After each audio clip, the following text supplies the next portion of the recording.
حضرت غوث اعظم شیخ عبد القادر جیلانی علیہ رحمہ و رضوان،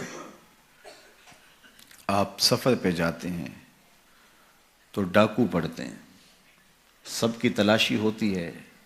آپ چونکہ کم عمر تھے تو سرسری سی تلاشی لے کے آگے آپ کو بھیجنے لگتا ہے ڈاکو، تو ساتھ ہی پوچھتا ہے تمہارے پاس کچھ نہیں؟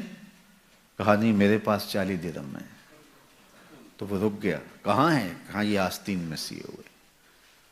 تلاشی لی تو واقعی 40 درہم تھے، اپنے سردار کے پاس لے کے جاتا ہے۔ یہ بڑا عجیب سا بچہ ہے، لوگ ڈاکوؤں سے مال چھپاتے ہیں اور اس نے مجھے بتایا ہے۔ تو وہ بھی حیرت زدہ ہو کے پوچھتا ہے یہ کیا کہانی ہے؟ لوگ تو ڈاکوؤں سے مال چھپاتے ہیں اور تمہاری تلاشی ہو گئی تھی، تمہیں آگے بھیجتے بھیجتے اس نے پوچھ لیا تمہارے پاس بھی کچھ ہے؟ تو تم نے بتا دیا 40 درہم میں، تم خاموش رہتے یا کہتے نہیں میرے پاس کچھ نہیں ہے؟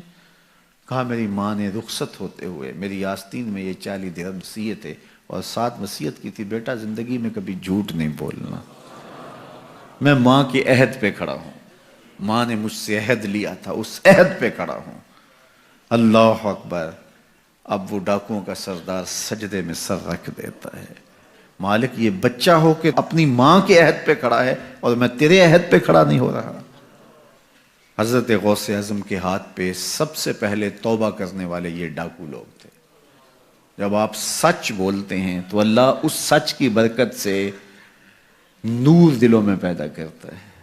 مجھے یہ بتائیے، حضرت غوث اعظم رضی اللہ تعالیٰ عنہ نے سچ بولا، اور سچ کیا بولا کہ میری آستین کے اندر چند درہم ہیں۔ اس کی برکت یہ ہوئی کہ مدتوں سے لوگوں کا مال لوٹنے والے راہزن، ڈاکو، چور، لٹیرے، ان کے سینے میں ایمان کا چراغاں ہو گیا، توبہ کا نور آ گیا۔ یار وہ سچ بولیں تو دوسروں کے سینوں کے اندر چراغ علم روشن ہوتا ہے، نور رحمت آتا ہے، ایمان کا، ہدایت کا نور پیدا ہو جاتا ہے۔ تو جو سچ بول رہا ہے اس کے اپنے سینے میں کتنا نور پیدا ہوتا ہے۔ یہ تو ان کی برکت سے دوسروں کے سینے میں نور پیدا ہوا، ان کے سچ کی برکت سے ایسا نور پھیلا کہ جو اطراف میں کھڑے تھے وہ بھی محروم نہ رہے۔ تو جو خود سچ بولنے والا ہے اس کے اپنے اندر کتنا چراغاں ہوا ہوگا۔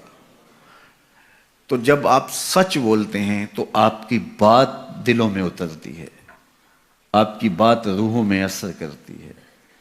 آپ جانتے ہیں میرے اور آپ کے آقا و مولا لوگوں کو تبلیغ بعد میں کرنا شروع کی، صادق اور امین حضور کو پہلے لوگ کہتے تھے۔ جب لوگوں نے صادق اور امین کہہ دیا تو پھر آپ نے لوگوں سے بات کی، اور پھر جب کوہ صفا پہ چڑھ کے کہا اگر میں کہوں کہ پہاڑ کی دوسری جانب سے ایک لشکر آ رہا ہے جو تمہیں کچل دے گا تو مان لو گے؟